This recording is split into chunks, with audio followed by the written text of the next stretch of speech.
yang gosong, piring saja melampau. Yang tersisa hanya sayur hijau saja.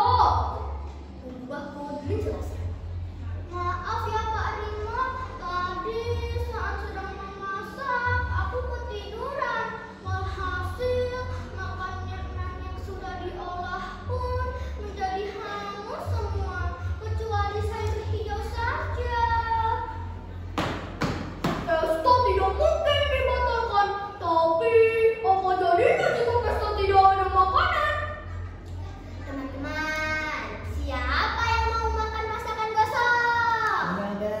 Menurut informasi yang aku baca, masakan yang diolah dengan suhu sangat tinggi akan meningkatkan resiko kanker. Astagfirullahaladzim, kita harus berhati-hati ya teman. Saat Pak Rimo kebingungan, Kiki si kelinci datang untuk memberikan solusi.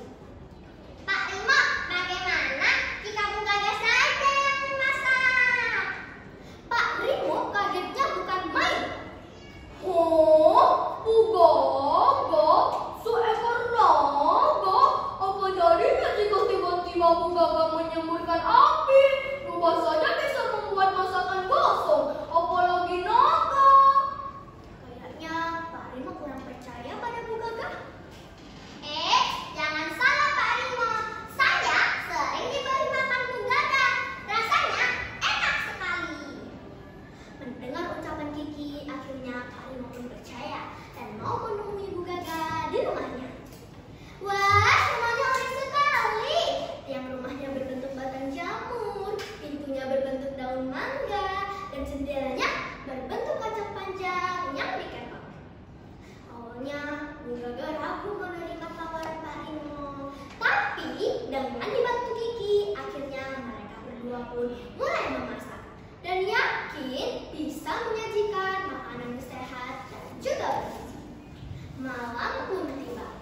Seluruh warga hutan sudah berkumpul dalam makan, baik tua, muda, maupun anak-anak.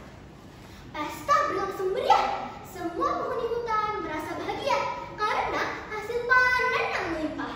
Berbagai pertunjukan pun ditampilkan untuk warga hutan. Hingga tiba saatnya makan malam, membuat Bugaga dan Kiki tidak tenang. Bugaga tidak yakin jika warga akan menyukai masakannya.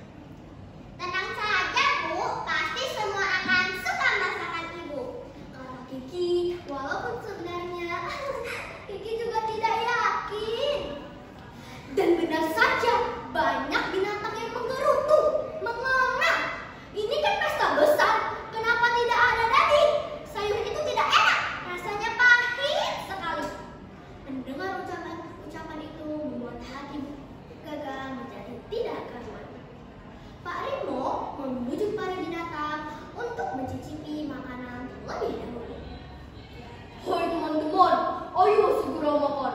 Sayur itu bagus sekali untuk tubuh, menyehatkan dan menjauhkan dari berbagai penyakit. Mereka pun akhirnya menuju meja makan.